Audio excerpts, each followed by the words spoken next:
Okay friends, now I am going to explain types of materials based on the flow of current and how does current flow in case of conductors.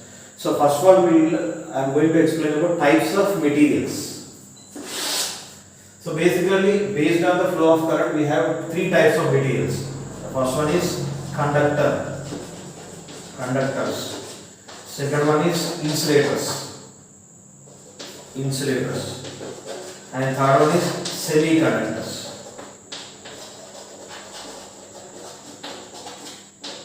So we have three types of materials. So they are nothing but conductors, insulators, semiconductors.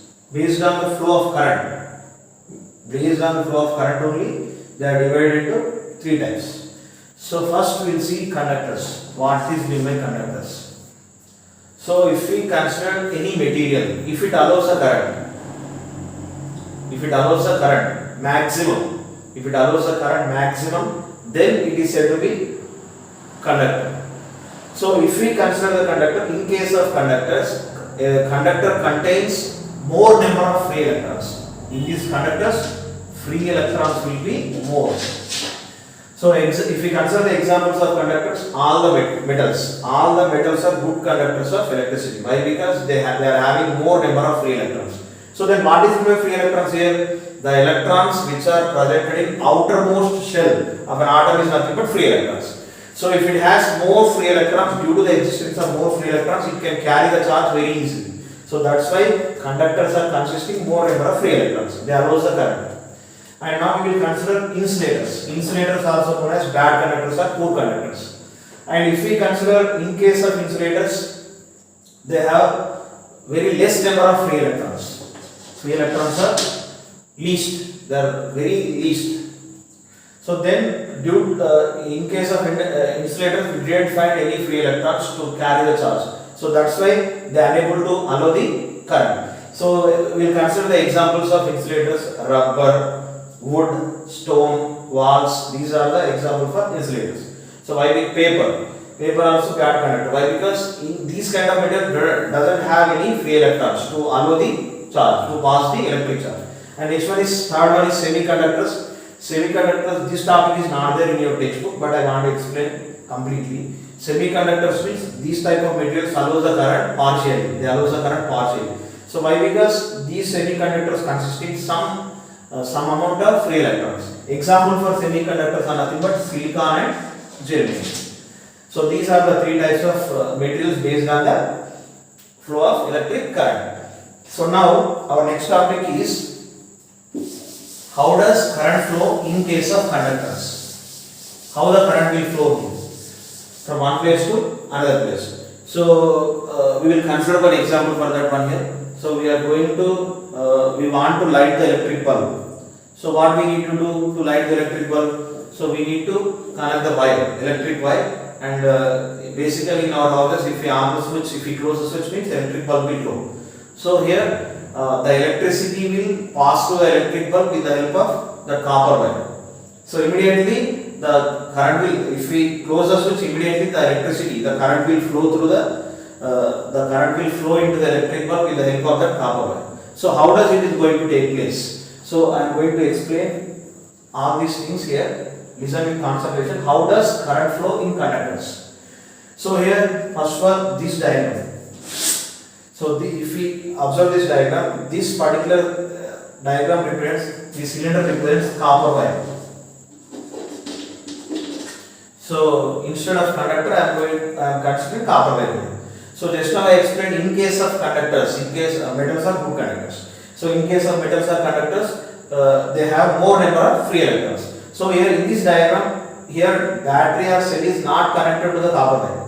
So before connecting the battery here, this diagram representing before connecting the battery to the wire. So these dots are representing electrons. This arrow mark represents the path followed by the electron.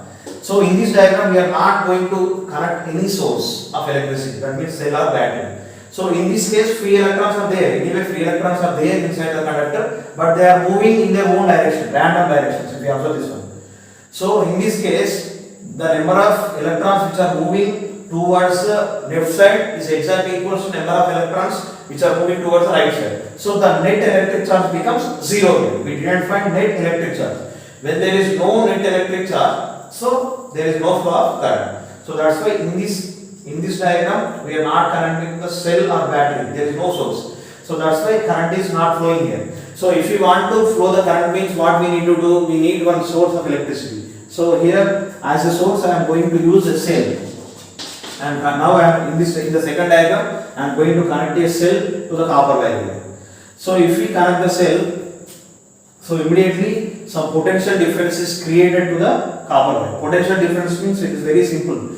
So negative and positive. There is a difference. The difference in electric charges. The difference in number of electrons is nothing but potential difference.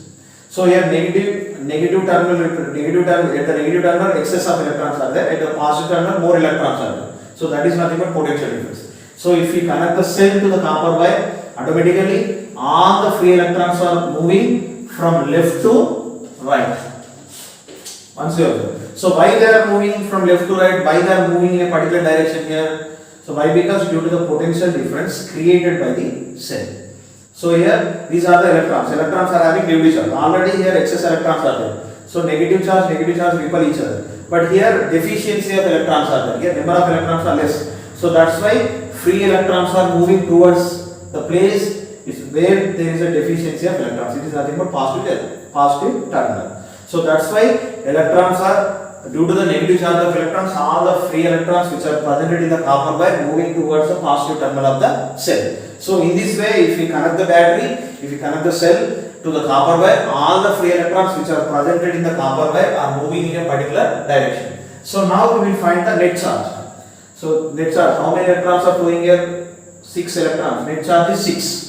So we find the net charge. So now it causes the flow of current. In this way, the current will flow inside the conductors with the help of cell by providing the potential difference. So now I will explain what is meant by current. Current is also known as electric current.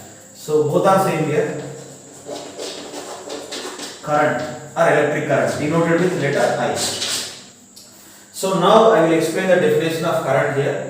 So here what is meant by current means the rate of flow of electric charge. The rate of flow of electric charge in a conductor. The rate of flow of electric charge in a conductor is known as current. So I am writing here rate of flow of net electric charge. Net electric charge in a conductor is known as current, or it is also known as electric current. So what is meant by rate here? Rate means time. Rate means time. So net electric charge means already I explained net electric charge here, 6 electrons. They have to move in a particular direction. Then only it is said to be net electric charge. So now we will now I am going to explain the formula or equation for current or electric current. So here rate of flow of electric charge is there. So that means simple definition is that the meaning of this statement is nothing but the amount of net electric charge. Once again I am repeating here, listen with concentration. The amount of net electric charge flowing through the conductor in a unit time. Unit means 1 second or 2 seconds. 1 second is nothing but unit time. So then the amount of net electric charge flowing through the conductor in a unit time is known as current, or it is also known as electric current. So now we will write the equation for electric current here. So current equals to electric charge by unit time or time. So already we know that one current is denoted by I. So electric charge is denoted with letter Q and time is denoted with T. So this is the formula or equation to find the current. So current equal to electric charge by time. So it is also said to be I equal to Q by T. So now I will explain the SI unit of current here. So we will measure the current in amperes. Current is measured in amperes. Ampere. And here SI unit of electric current is ampere. So here according to the definition. So what is the SI unit of electric charge? Electric charge is measured in coulombs, and time is measured in second. SI unit of time is second. So now we can I want to give the definition for ampere. So how can we define ampere? Means if 1 coulomb of charge flowing through the conductor in 1 second, so then the amount of current flowing through the conductor becomes 1 ampere. So once again I am repeating here, how can we define the 1 ampere? Means if 1 coulomb of charge flowing through the conductor in 1 second, then the amount of current flowing through the conductor becomes 1 ampere. So now we can write 1 ampere equals to, now we can write 1 ampere equals to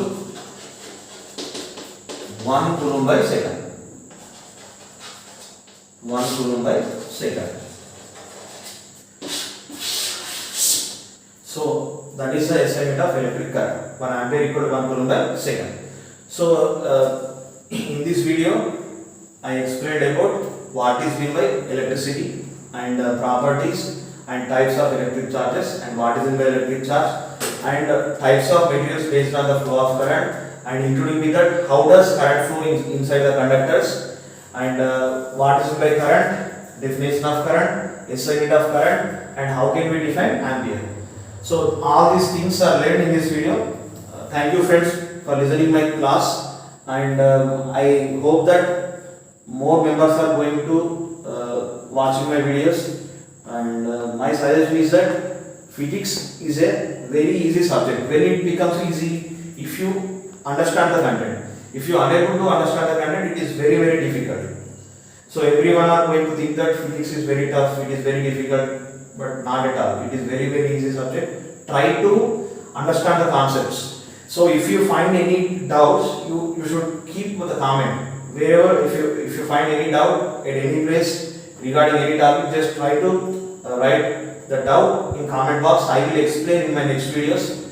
And this is what I want to say here. Please try to subscribe the channel, follow my channel. You will learn the subject very easily. Thank you everyone. Thank you.